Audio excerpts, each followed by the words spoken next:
ချီရှင်အရာအလုံးပြည့်စုံတယ်လို့ယုံနေတော့လား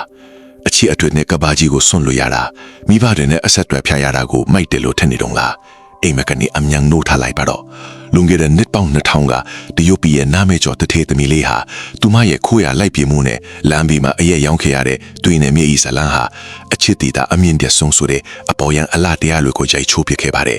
တကယ်လို့မင်းဟာအစင်အတန်းမတူတဲ့အချစ်ကြောင့်စိတ်ပင်မနေရတဲ့ဆိုတဲ့ဒါမှမဟုတ်ဘာမှမရှိရဲ့ရော့ကြတယောက်အတွက်အရာအဲ့လိုဆွတ်လွတ်ဖို့ပြင်နေတဲ့ဆိုရင်ဒီဗီဒီယိုကိုအဆုံးထိအုပ်ကြည့်ပေးပါနှစ်ပေါင်းထောင်ကြီးကြော့ကြခဲ့တဲ့ဖုန်ချူဟွမ်ဆိုတဲ့ကဗျာဟာတကယ်တော့ရိုမန်တစ်ပုံဖြစ်မဟုတ်ပါဘူးဒါဟာတကြားတကအုပ်ထားတဲ့တေချာစီစဉ်ထားတဲ့အကွက်တစ်ခုပါဖုန်ချူဟွမ်လို့ပြောလိုက်ရင်မူရင်းကဗျာကိုမဖတ်ဘူးရင်တော့စီမာရှန်တို့နဲ့ဂျိုဝင်းကျွန်းတို့ရဲ့ဇလန်းကိုကြားဘူးကြမှာပါပညာရှိနဲ့အလားအလေးမီမင်းချင်းအချစ်ညာထန်းခေါင်ခိုးရလိုက်ပြေးတာတွေဟာနှစ်ပေါင်းများစွာဒန္တာဤတစ်ခုလို့ဖြစ်ခဲ့ပေမဲ့ဒီနေ့မှာတော့အဲ့ဒီအပေါ်ယံအလားတရားတွေကိုခွာချပြီးယူတီတာနဲ့လက်တွေဘွားကဘလောက်ထိရက်ဆက်တယ်လဲဆိုတာကြည့်ရအောင်ဇန်လိုက်စီမာရှန်တို့ကဘလို့လူမျိုးလဲကောင်းကောင်းပြောရင်တော့အခွင့်အရေးမတာတဲ့ပညာရှိပေါ့တဲ့ပြောရင်တော့ဟိုနာဒီနာလိုက်စားပြီးဘာအလုပ်အကွိုင်မှမရှိတဲ့လူလေးလူလွန်ပါဇန်လိုက်မင်းသမီးကျော်ဝင်းကျွန်းကတော့အသက်19နှစ်မူဆိုမာဖြစ်ခဲ့ပြီးမဲ့သူမအဖေကတော့ထိုခေတ်ကအချမ်းသာဆုံးတစ်ထေကြီးပါဒါဟာစင်ရဲတဲ့ကောင်လေးကချမ်းသာတဲ့ကောင်မလေးကိုပြမထားတဲ့ပုံစံမျိုးပါပဲလာပါတဲ့မင်းကလေးတယောက်တွေးလိုက်ရင်မိတ်မရလဲခုတရမတွေ့ရင်ယူမတဲ့လွမ်းစွန်နေရတယ်အဲ့ဒီနာမည်ကျော်စားပွဲမှာစီမာရှန်တို့ကအင်ရှင်ရှိတဲ့ဒီဖုန်ချူဟွမ်တချင်းကိုတီးခတ်ခဲ့ပါတယ်သူက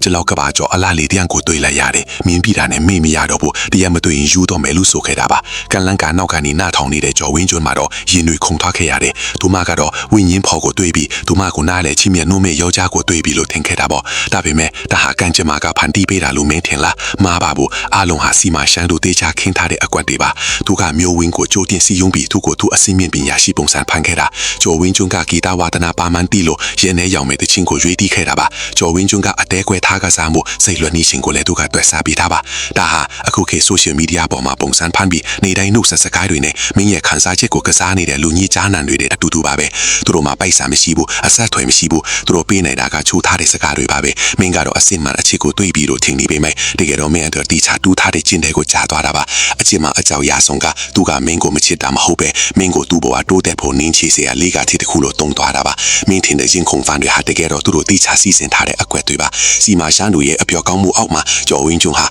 သူမဘဝတစ်လျှောက်လုံးနှောင်းတရစီမဲ့ဆုံးဖြတ်ချက်ကိုချလိုက်ပါတယ်ညာတန်းခေါင်မှာခိုးရလိုက်ပြေးပြီးစီစဉ်တွေကိုဆွန့်လွတ်ခဲ့တယ်ချစ်သူနောက်ကိုပြောကြည့်လိုက်သွားခဲ့ပြီးမဲ့စီမာရှန်တို့ရဲ့အိမ်ကိုရောက်တဲ့အခါမှာတော့အားသွင်းသွားရပါတော့တယ်အိမ်ကအယံစီရဲ့လို့ဘာမှကိုမရှိတာပါဒါကြောင့်တကြီးသမီးလေးဟာပိုးဖဲကတိပါလေးကိုချွတ်ပြီးဂျန်တန်နဲ့အဝတ်တွေကိုဝတ်တာလမ်းဘေးမှာအရက်ရောင်းခဲ့ရတယ်သူမကိုယ်တိုင်ခွက်တွေစေးပလင်းတွေစေးနဲ့အလုပ်လုပ်ခဲ့ရတာပါဒါဟာအခုခေတ်မင်းကလေးအချို့ကောင်းမွန်တဲ့ဘဝကိုစွန့်ပြီးစင်းရဲစားကိုကဲ့တဲ့မယ်ဆိုပြီးကိုလာစားနဲ့ယောက်ျားဖြစ်သူရဲ့အကွေးကိုဆက်ပေးနေရတယ်တလို့ပါပဲချိန်မြောင်တဲ့အင်လီမှာခောက်ဆောက်စားရင်လက်ဖက်ရည်တစ်ခွက်ဝဲဖို့တောင်တွန့်နေရတဲ့ဘဝမျိုးပေါ့သူကဂိမ်းဆောင်နေချိန်မှာမင်းကအဝတ်လျှော်နေရပြီးဝမ်းနဲ့လုံးလုံးမဲ့အကြီးချနေရင်တော့သူနာကိုချီရပါပြီလို့ကိုလိန်နေတော့လားဘာတွေလဲမိုက်မဲ့မနေနဲ့ပြောင်ကြားကြီးအောင်နဲ့အထူးစင်းရခံရတာဂုံယူရလို့ထင်နေလားလက်တွေ့မှာတော့ငွေကြီးအခြေခံမရှိတဲ့အချစ်ဟာဘာရိုက်ခံရတယ်လို့ပဲနာကြည်မှုလွယ်လို့ဘာမှမချမ်းဘူးသူအစင်းရဲဆုံးအချိန်မှာမင်းကကဘာတစ်ခုလုံးပေးခဲ့ပေမဲ့သူချမ်းသာလာတော့မင်းကသူ့အစင်းတန်းနဲ့မတန်ဘူးလို့ထင်သွားရောစစ်မာရှင်းယူကကြောင်ဝမ်းကျွန်းကိုခေါ်ပြီးအရက်ရောင်းတဲ့ဘွားတွေ့ကြုံယူလာလို့ချင်းနေလားအရန်ရိုးရတာပဲဒါဟာစစ်မာရှင်းယူရဲ့အစီပင်းတဲ့အဆက်ရှင်တန်ရဲ့နီးပြူဟာပဲဘာလို့တခြားနေရာမှာမရောင်းပဲကြောင်ဝမ်းကျွန်းရဲ့ဇာတိမြင်မှာသွားရောင်းတာလဲသူ့ရောက်ခမကိုအဆက်ခွဲချင်လို့ပေါ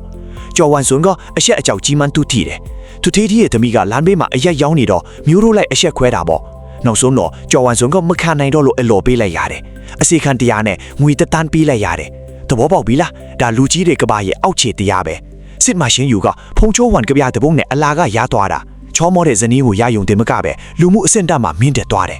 ဒီအကွက်ထဲမှာကျော်ဝမ်ကျွန်းကချစ်သူမဟုတ်ဘူးယောကမစီကငွေညွေထူတုံးတဲ့ဓာစာခံပဲမင်းကလေးတော်တော်များများကအချစ်ကိုစင်ကြဲတဲ့ပိုက်ဆံမပြောရဘူးလို့ထင်ကြတယ်ဒါပေမဲ့တကယ်တမ်းပိုက်ဆံကြောအမြဲပြောနေတဲ့သူကမင်းရဲ့အရင်နီးအကုန်လုံးကိုကြံစီနေတ